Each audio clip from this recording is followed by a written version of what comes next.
to is, right now, everything is going on in the world is basically about the control of energy and resources.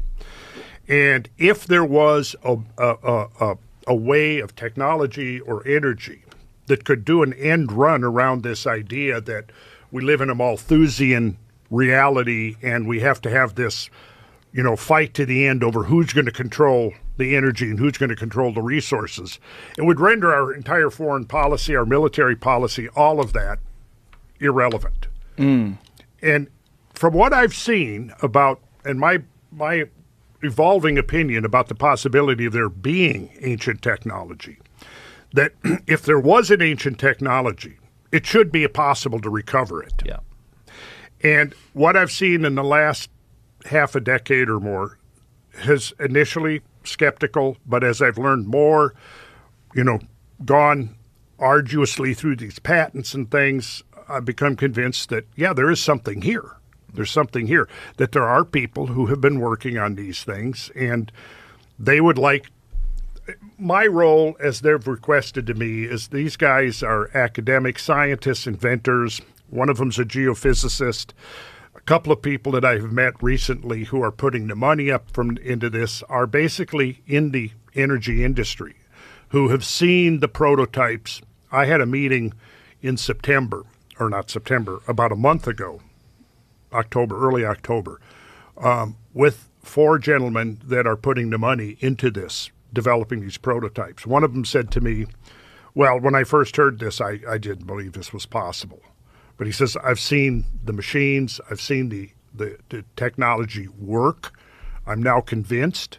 So they've done their initial prototypes, and now they're going to do this major testing. Mazda, automobile manufacturer in Japan, has come on board, said you can use our laboratories, and because, of course, what they're thinking is that they may be able to get the end run around all the other competition.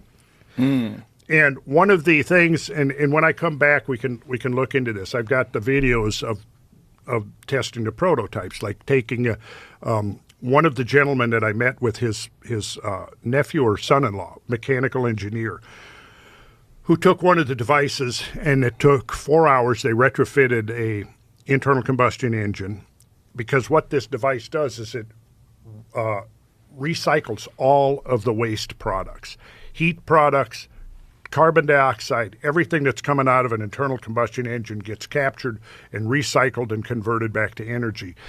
The initial test showed that the internal combustion engine went from about a 30% efficiency to 80% efficiency. And this is just the initial prototypes. I can come on your show. We can look at the videos. I can show you all of it. I'd love to. So they are going to open source all of it within the next few months around the world. So they're looking for venues to put this information out because, like Malcolm there, the inventor you saw, he says, this is my legacy and I want the world to have this. So if we can, please go ahead. Well, I was going to say, as you say, they've had to keep it secret. Yeah. Up till now. Precisely because of the nature of the world that we live in, and I would say that we live in a system that is very controlling, that works through very clever means to control the way people think, but that the younger generation is beginning to break free of that in exciting ways. And I would say that archaeology, strangely enough, is a very important part of that system of control. If archaeologists can convince us that we are the end product of a long, steady evolution, we're the apex and the pinnacle of human achievement, then it justifies everything else that goes on